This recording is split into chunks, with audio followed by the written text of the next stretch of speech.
계속해서 보도록 하겠습니다. 28장에 야곱이 이제 어머니의 도움으로 하란으로 떠나게 됩니다. 어쨌든 에서가 형이 분노가 극에 달하였기 때문에 하란, 여러분들 생각나실지 모르겠지만 하란이 어디죠? 네, 맨 처음에 리브가 그 이삭의 결혼을 위해서 하란으로 보냈던 그 하란입니다. 아브라함의 종을 통하여 이삭을 결혼시키기 위해 보냈던 그 하란. 그 하란에 누가 살고 있죠? 네, 삼촌이 살고 있습니다. 라반이 살고 있기 때문에 야곱이 다 갑니다. 이제 야곱을 보내죠. 친히. 여기에서부터 쭉 하란으로 가는 길에 먼저 베델에서 하나님을 만나게 됩니다. 어느 날 야곱은 어머니의 지혜로 말미암아 아버지 이삭의 명령을 따라 외삼촌 라반의 딸들에게서 내 아내가 될 사람을 찾아 결혼하라고 하며 하란으로 보내게 되고요. 야곱은 브엘세바를 떠나서 하란으로 가는 길에 어느 정도 해가 이제 저물고 조금 쉬고 가야 되겠다라는 장소가 있었습니다. 거기에서 돌베개를 삼고 잠을 자는데 꿈을 꾸게 되죠. 그 꿈에 하나님께서 나타나셔서 복을 약속하십니다. 야곱은 잠에서 깨어서 여호와께서 여기 계시거늘 내가 알지 못하였도다며 두려워하였고, 다음날 일어나서 베개 삼아 뱀돌을 가져다가 기둥으로 세우고 그 위에 기름을 붓고 그곳 이름을 여기 지명에 베델이라고 불렀다라고 기록되어 있습니다. 즉 처음에 이삭은 여기 그랄 땅에 머물러 있다가 블레셋의 통치자 아비멜렉이 통치하였던 그 땅에서 머물러 있다가 그랄 평원으로 내려오고 그랄 평원에서 다시 브엘세바로 이동하고 여기에서 이제 우물을 딴 그 아비멜렉과 협약을 맺고 그때 때마침 우물을 트고 야곱의 종이 말이죠. 야곱의 종이 우물을 트고 이 브엘세바라고 이제 칭하고 그 다음에 이제 하란으로 삼촌 라반의 집으로 도망가는 와중에 해가 저물고 쉬었다 가야 하는 그곳에서 돌베개를 삼고 잠이 들었는데 그곳에서 하나님을 만나게 되며 그래서 이곳을 베델이라 칭하였다라고 성경은 기록되어 있습니다. 그곳 이름을 베델이라고 불렀다. 야곱은 이때 사실 에서는 가나안 딸들과는 결혼하지 말라는 아버지가 야곱에게 하는 말을 듣고 에서는 아버지가 가나안 딸들을 싫어한다는 것을 알고도 이미 결혼하여 아들이 있는데도 이스마엘에게 가서 그의 딸 마알랏을 아내로 맞아들이게 됩니다. 그래서 참 이게 이가 딱딱 맞도록 기가 막히게 하나님의 역사가 이루어져 가는 것을 볼 수 있죠. 그러니까 결국에 에서는 누구의 딸을 맞이합니까? 이스마엘의 딸을 맞이하게 됩니다. 친족과 평생 싸우며 살아가야 된다 라고 이야기했던 성경에 기록됐던 이스마엘의 딸을 에서가 맞아들이죠. 에서는 앞전에 뭐라고 말씀드렸죠? 네. 너는 칼을 쥐고 살아야 된다. 희한하게 이게 이가 딱딱 맞아 떨어지듯이 이렇게 얽히게 됩니다. 여기 이스마엘 모알라. 사실 이때 나이 이스마엘이면 이스마엘에게 찾아갔다라고 하니까 151살이 돼야 되는데 그러면 왜냐하면 이삭과 나이 차이가 이삭과 이스마엘은 배다른 형제이지 않습니까? 배다른 형제인데 이때 이삭이 나이가 137살이었습니다. 이삭의 나이가 137살이었고 그럼 이때 찾아갔다라고 하니 이스마엘은 151살이 돼야 맞는데 역사서에 기록하기로 이스마엘은 137세에 죽어요. 그러면 이스마엘에게 찾아갔다라고 하지만 이스마엘 동족에게 찾아갔다라고 보는 것이 맞습니다. 그래서 이 이스마엘의 동족으로 찾아가서 실질적으로 이스마엘은 죽고 이미 없지만은 그의 딸 무알렛을 아내로 맞아들였다. 어떻게 맞아들였는지에 대해서는 성경에서 기록되고 있지 않으니 모르겠지만 아무튼 칼과 칼의 집안이 맺어졌다라고 볼 수 있습니다. 여하튼 야곱은 하나님의 은혜로 또 리브가의 계략으로 도움으로 말미암아 재치로 말미암아 지혜로 말미암아 하란으로 가는 길에 베델에서 하나님을 만나게 되고 하나님 앞에 약속을 합니다. 야곱은 그곳에서 하나님께서 저에게 주신 모든 것에서의 열의 하나를 하나님께 드리겠습니다 라고 말합니다.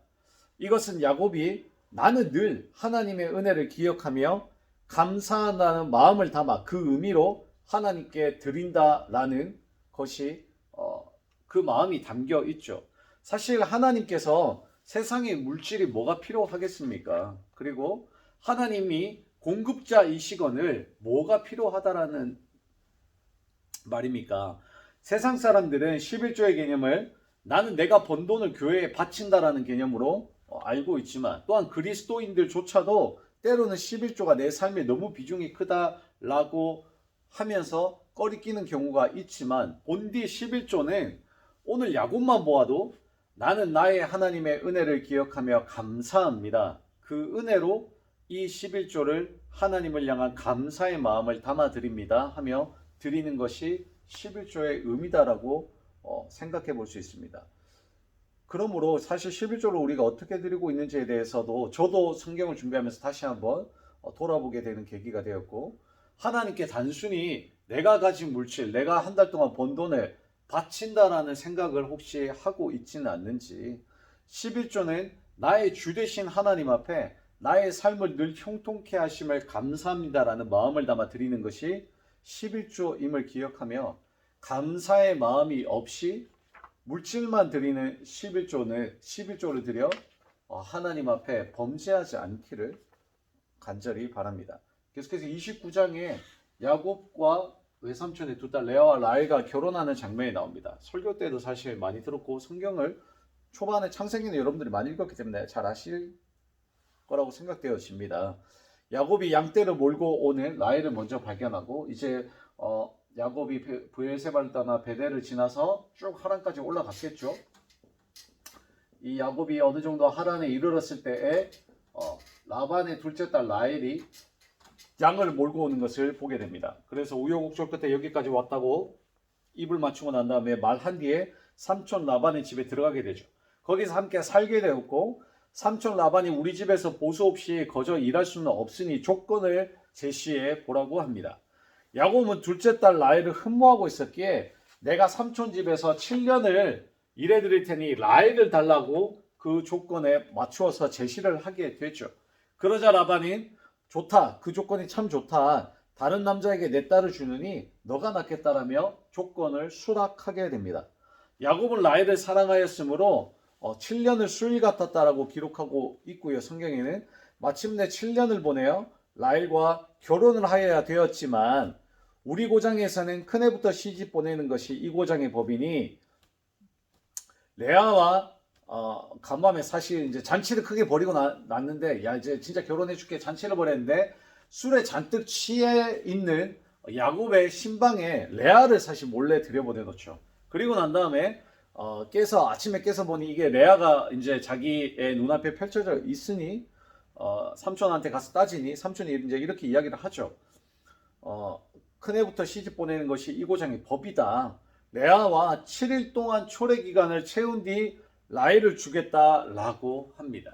그래서 어쩔 수 없이 이때 당시의 법으로 말미암아 일주일간을 같이 초래를 치르게 됩니다. 계속 같이 한방을 지내게 되고요. 8일째 되는 날에 라헬을 주게 되죠. 다만 대신에 7년 동안 더 일을 해야 한다라고 조건을 다시 한번 야곱에게 내세우게 됩니다.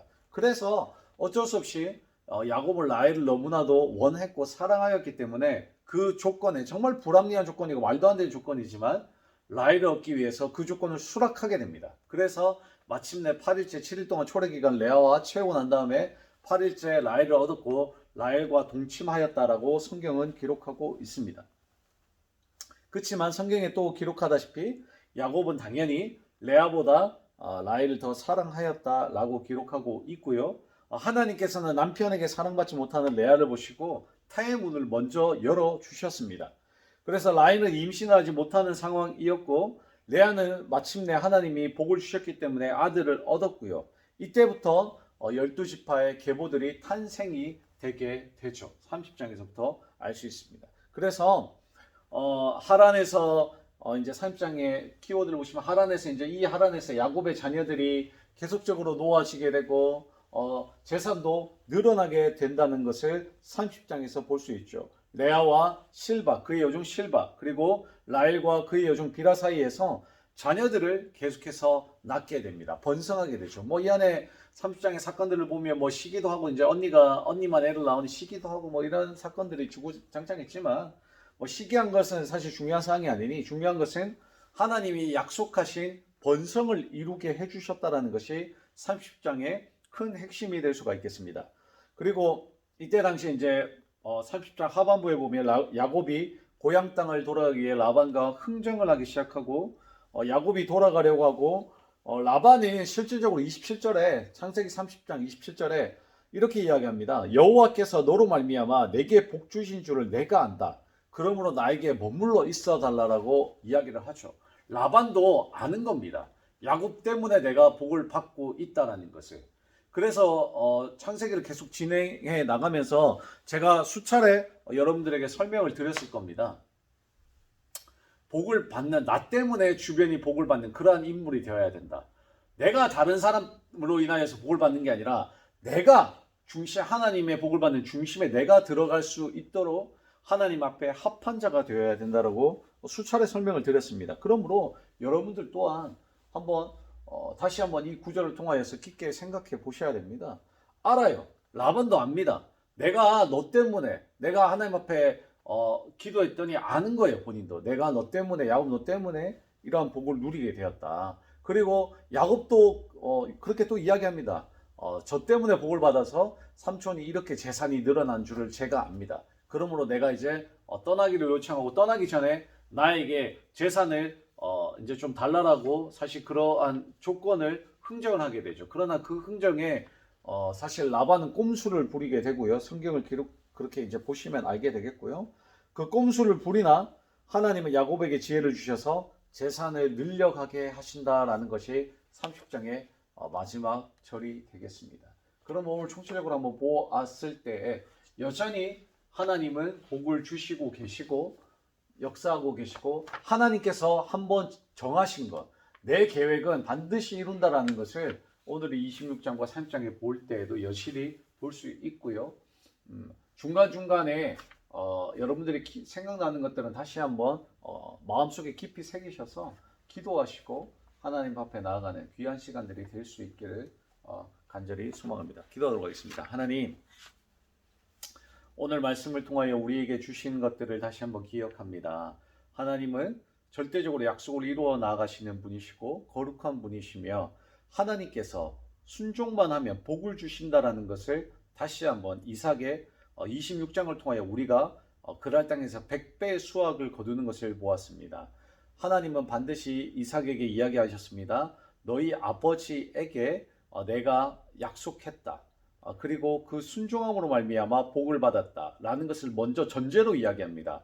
이삭은 그 하나님의 말씀에 귀를 잘 기울여 순종하면 복을 받는구나라는 것을 깨달았고 마침내 하나님의 명령 앞에 순종하여 블레셋의 위협 앞에서도 그랄 땅에 머무는 하나님의 그 신실하심을 믿고 나아가는 믿음을 하나님 앞에 드렸습니다. 오늘 우리도 어떠한 시험과 환난에서도 하나님께서 우리에게 무언가를 요구하신다면 그 말씀 앞에 순종하여 좌로나 우로나 치우치지 아니하고 어떠한 경우에서도 현실을 보지 아니하고 주님을 바라볼 수 있는 믿음과 영안을 열어주셔서 진정으로 다른 사람으로 인하여 내가 축복을 받는 것이 아닌 내가 바로 축복의 주인공이 될 수 있도록 성령 하나님 도와주시옵소서. 감사드립니다. 살아계신 예수님 이름으로 기도드립니다. 아멘.